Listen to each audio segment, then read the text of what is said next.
اللہ من الشیطان الرجیم بسم اللہ الرحمن الرحیم وَإِذَا ضَرَبْتُمْ فِي الْأَرْضِ فَلَيْسَ عَلَيْكُمْ جُنَاحٌ أَن تَقْصُرُوا مِنَ الصَّلَاةِ صدق اللہ العظیم۔ اب یہ پھر کچھ شریعت کے احکام آ رہے ہیں، گویا کہ خطاب کا رخ پھر اب مسلمانوں کی طرف، اہل ایمان کی طرف، شریعت کے احکام، عبادات سے متعلق تفاصیل۔ اور اے مسلمانوں، جب تم زمین میں سفر کرو تو کوئی حرج نہیں ہے تم پر، کوئی گناہ نہیں ہے کہ تم کچھ کم کر لیا کرو نماز میں۔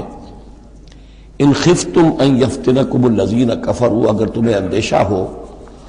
کہ تم کو نقصان پہنچائیں گے کافر۔ ان الکافرین کانوا لکم عدوا مبینا، یقیناً یہ کافر تمہارے کھلے دشمن ہیں۔ یہ ہے قصر صلاۃ، لیکن صلاۃ الخوف کی حالت میں، جنگ کی حالت میں قصر کا حکم۔ اور اس میں بھی خاص طور پر جو صورتحال تھی کہ جب حضور کے ساتھ ہوتے تھے تو اب اگر شکل یہ ہوتی کہ آدھا آدھا لشکر علیحدہ علیحدہ نماز پڑھے اور پھر حضور ایک کے ساتھ نماز پڑھیں تو دوسروں کو محرومی کا احساس ہوتا۔ لہذا آپ دیکھیے کہ ایک بہت عمدہ تدبیر بتائی گئی۔ فَإِذَا كُنْتَ فِيهِمْ، تو اے نبی جب آپ بھی ان کے اندر موجود ہوں، فَأَقَمْتَ لَهُمُ الصَّلَاةَ، اور آپ نے ان کے لیے نماز کھڑی کر دی ہو، فَلْتَقُمْ طَائِفَةٌ مِّنْهُمْ مَعَكَ، تو ان میں سے ایک گروہ کو تو کھڑے ہونا چاہیے آپ کے ساتھ، وَلْيَأْخُذُوا أَسْلِحَتَهُمْ، اور جو دوسرے ہیں وہ اپنا اسلحہ لے کر وہ چاق و چوبند رہیں۔ فَإِذَا سَجَدُوا فَلْيَكُونُوا مِن وَرَائِكُمْ، تاکہ جب تم سجدہ کرو، جو حضور کے ساتھ نماز پڑھ رہے سجدے میں جائیں تو وہ دوسرا گروہ جو ہے جو نماز میں شریک نہیں ہے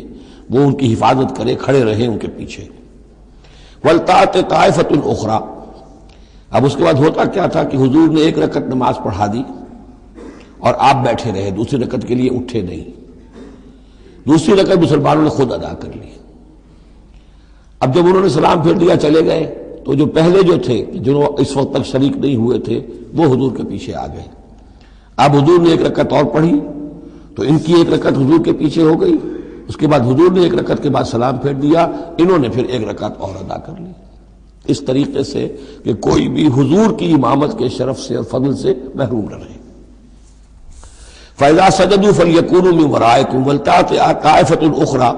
لَمْ يُصَلُّوا فَلْيُصَلُّوا مَعَكَ، اب وہ دوسرا گروہ کو آنا چاہیے کہ جنہوں نے ابھی نماز نہیں پڑھی تھی کہ وہ آپ کے ساتھ نماز پڑھیں۔ وَلْيَأْخُذُوا حِذْرَهُمْ وَأَسْلِحَتَهُمْ، اور ان کو چاہیے کہ وہ اپنی ڈھالیں بھی، اپنا بچاؤ بھی اور اسلحہ بھی ساتھ رکھے۔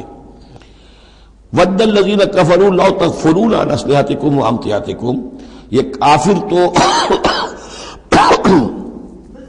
اسی طاق میں رہتے ہیں، اسی امید میں رہتے ہیں کہ تم جیسے ہی غافل ہو جاؤ۔ وَدَّ الَّذِينَ كَفَرُوا لَوْ تَغْفُلُونَ عَنْ أَسْلِحَتِكُمْ، اپنے اسلحہ سے غافل ہو جاؤ، وَأَمْتِعَتِكُمْ، اور اپنے مال و اسباب سے، فَيَمِيلُونَ عَلَيْكُمْ مَيْلَةً وَاحِدَةً، تو وہ تم پر ایک دم ٹوٹ پڑے حملے کے اندر۔ وَلَا جُنَاحَ عَلَيْكُمْ إِن كَانَ بِكُمْ أَذًى مِّن مَطَرٍ، اور کوئی حرج نہیں ہے تم پر، کوئی گناہ نہیں ہے اگر تمہیں کوئی تکلیف ہو یا بارش کی وجہ سے کوئی صورتحال ایسی ہو، اور کنتم مرضى، یا تم بیمار ہو، ان تضعوا اسلحتکم، کہ اسلحہ تو اپنا رکھ دو، وخذوا حذرکم، لیکن صرف ڈھال لے لیا کرو کہ اچانک کوئی حملہ ہو جائے تو اگر پوری تلوار نیزہ وغیرہ سب اپنے جسم پر لگایا ہوا ہے تو نماز کا پڑھنا مشکل ہے، اور یہ کہ حالات ایسے ہیں تو اسلحہ علیحدہ رکھ دیا جائے لیکن ڈھال اپنے پاس موجود رہے، تاکہ اچانک کوئی حملہ ہو تو کم سے کم انسان کو وقت ملے کہ وہ اپنے آپ کو بچا کر اور پھر وہ اپنا اسلحہ بھی لے لے گا۔ ان اللہ اعد للکافرین عذابا مہینا، یقیناً اللہ تعالیٰ نے کافروں کے لیے ایک بہت اہانت آمیز عذاب تیار کر رکھا ہے۔ فَإِذَا قَضَيْتُمُ الصَّلَاةَ، پھر جب یہ نماز اس طریقے سے تم ادا کر لو، فَاذْكُرُوا اللَّهَ قِيَامًا وَقُعُودًا وَعَلَىٰ جُنُوبِكُمْ، تو پھر ذکر کرو اللہ کا، کھڑے ہوئے، بیٹھے ہوئے، لیٹے ہوئے، سواریوں پر چلتے ہوئے۔ وہ ذکر جو ہے وہ ذکر کثیر، وہ صرف نماز کے ساتھ نہیں ہے، بلکہ جیسے سورہ جمعہ میں آیا ہے کہ فَإِذَا قُضِيَتِ الصَّلَاةُ فَانتَشِرُوا فِي الْأَرْضِ وَابْتَغُوا مِن فَضْلِ اللَّهِ وَاذْكُرُوا اللَّهَ كَثِيرًا لَعَلَّكُمْ تُفْلِحُونَ، ہر حال میں جب تم اللہ کو یاد رکھو، اللہ کا ذکر کرتے رہو۔ ادعیہ معصورہ ہیں، اوراد معصورہ ہیں، اوراد مسنونہ ہیں، ان کے سے اپنی زبان کو اور اپنے ذہن کو اور قلب کو ایمان کے ساتھ تر و تازہ رکھو۔ فَإِذَا اطْمَأْنَنْتُمْ، اور جب تمہیں امن حاصل ہو جائے، یعنی یہ نماز کی یہ کیفیت جو ہے یہ صرف اس شکل میں ہوگی کہ خوف ہے، صلاۃ الخوف،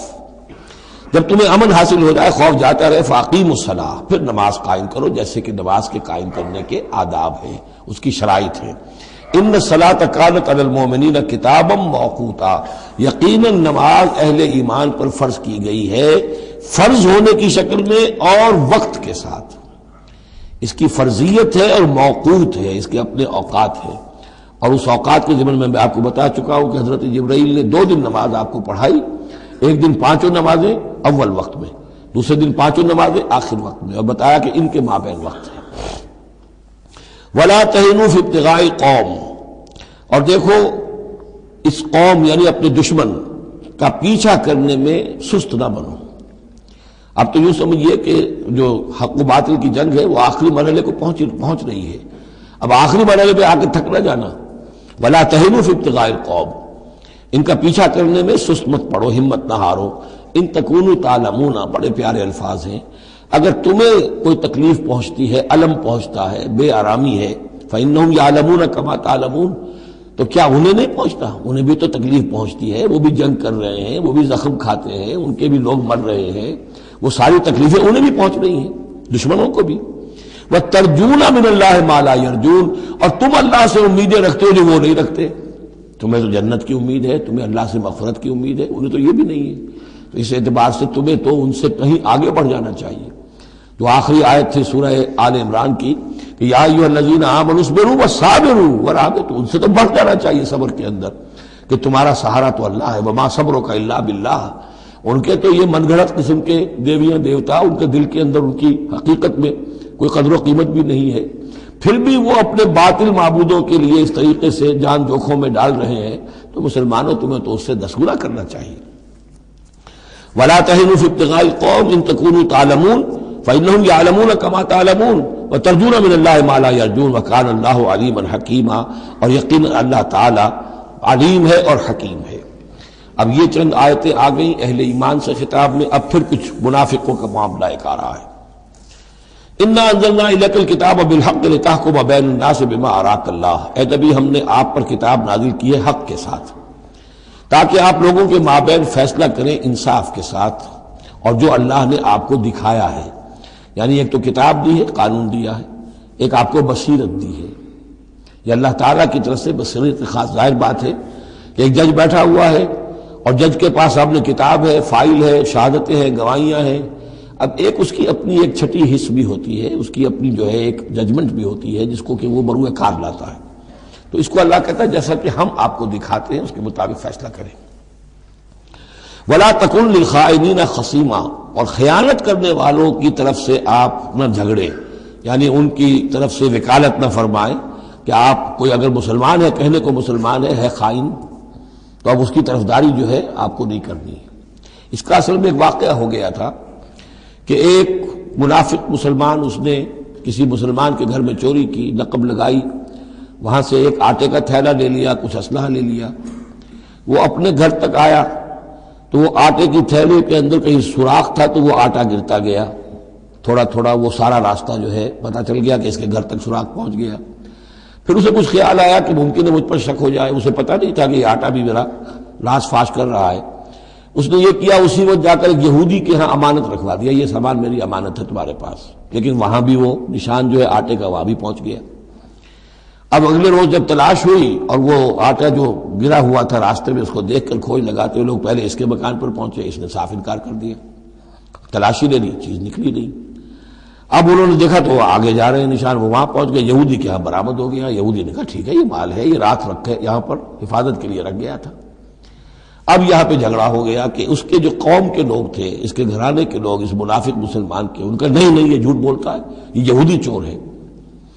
اب وہ یہودی کا اور مسلمان جو منافق تھا اس کا مقدمہ تھا جو حضور کے سامنے آیا،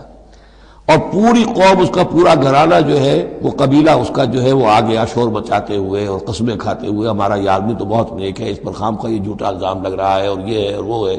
یہاں تک کہ کچھ حضور کا دل بھی پسیجنے لگا اس شخص کے بارے میں۔ اس پر یہ آیت نازل ہوئی ہے، خیانت کرنے والے کی طرف سے آپ وکالت نہ کریں، اس کے سہارا نہ بنیں، اس کو مدد نہ پہنچائیں۔ ولا تکن للخائنین خصیما، اب خصیمہ بحث کرنے والا، للخائنین، علی الخائنین ہوتا تو خائنوں کے خلاف، للخائنوں کے حق میں آپ دلیل نہ دیں۔ واستغفر اللہ، اور یہ جو بھی آپ کی طبیعت میں نرمی پیدا کچھ ہو گئی تھی اس پر اللہ سے استغفار کیجئے، ان اللہ کان غفورا رحیما، یقیناً اللہ تعالیٰ بخشنے والا اور رحیم ہے۔ ولا تجادل عن الذین یختارون انفسهم، آپ مت جھگڑیے ان لوگوں کی طرف سے جنہوں نے کہ اپنے جانوں کے ساتھ خیانت کی ہے۔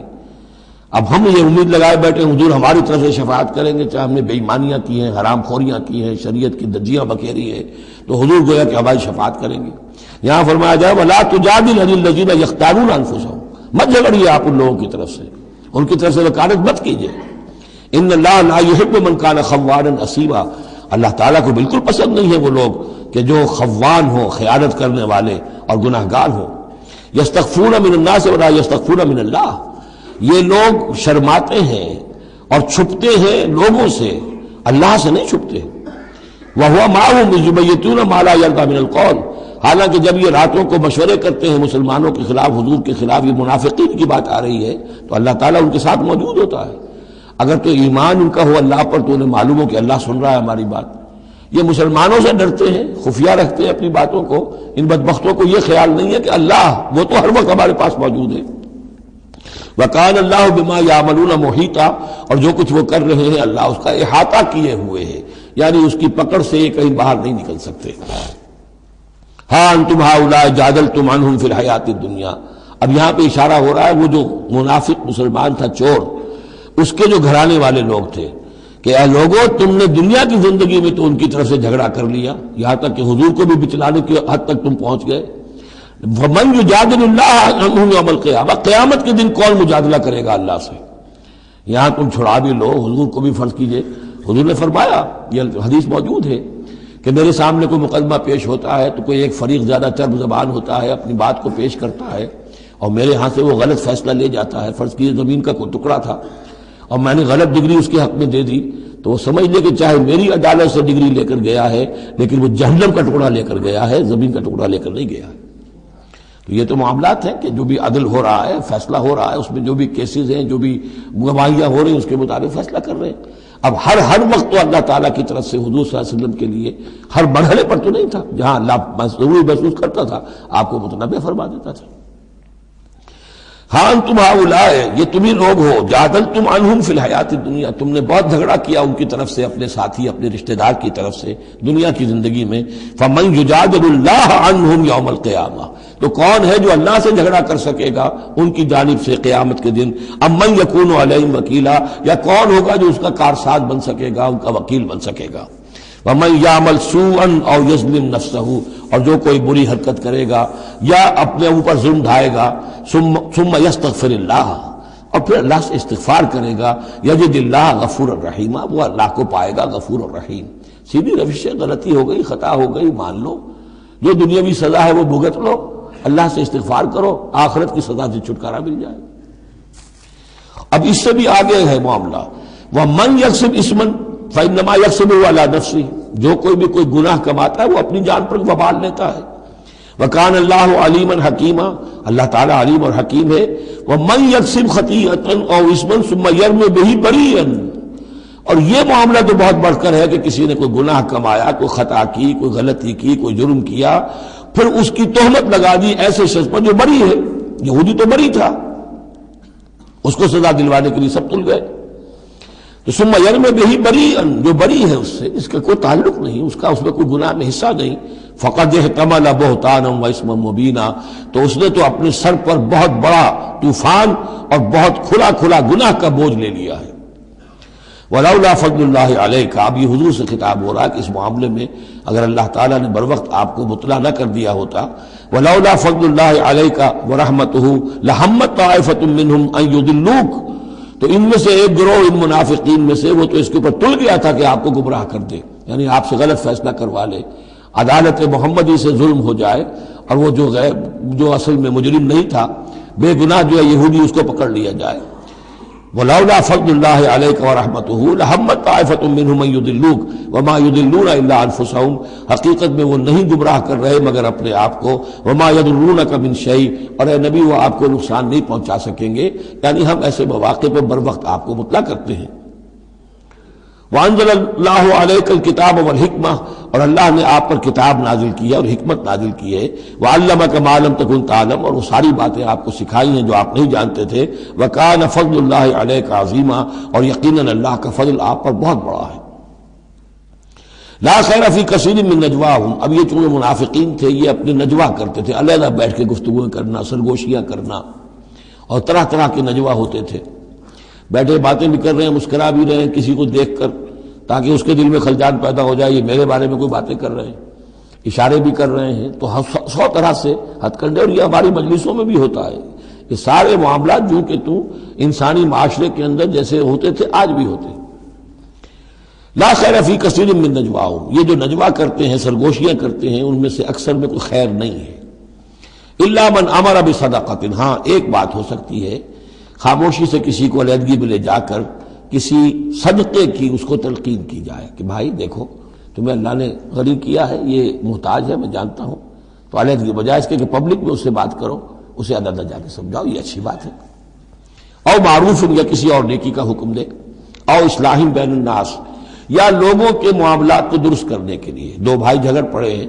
تو کرنا پڑتا ہے یہ کہ ایک سے جا کر بات سنیے، پھر اس کی بات جو ہے اس کو اچھی شکل میں پیش کیجئے دوسرے بھائی کے پاس کہ آپ کو مغالطہ ہوا، انہوں نے یہ بات یوں نہیں کہی تھی یوں کہی تھی۔ اس طریقے سے جو بھی کوئی ہو رہا ہو علیحدہ علیحدہ خفیہ گفتگو، تو اس میں کوئی حرج نہیں ہے۔ وَمَن يَفْعَلْ ذَلِكَ ابْتِغَاءَ مَرْضَاتِ اللَّهِ، جو شخص اس طرح کا نجوا کرے گا، اس طرح کی سرگوشی کرے گا اللہ تعالیٰ کی رضا جوئی کے لیے، فَسَوْفَ نُؤْتِيهِ أَجْرًا عَظِيمًا، ان کو تو ہم اللہ تعالیٰ جو ہے ہم دیں گے بہت بڑا اجر۔ وَمَن يُشَاقِقِ الرَّسُولَ، اور جو رسول کی مخالفت پر تلا ہوا ہے، یہ نجوا کر رہا ہے مخالفت میں، سازشیں، سرگوشیاں، بھڑکا رہا لوگوں کو، دیکھو جی یہ کر دیا، یہ کر دیا، اپنے لوگوں کے لیے یہ کر دیا۔ غزوہ حنین میں ہوا، غزوہ حنین میں چونکہ بہت سے مسلمان وہ تھے مکے کے جو اسی وقت ایمان لائے تھے فتح مکہ کے بعد، اب بہت شریک تھے وہ اس جنگ کے اندر حنین میں،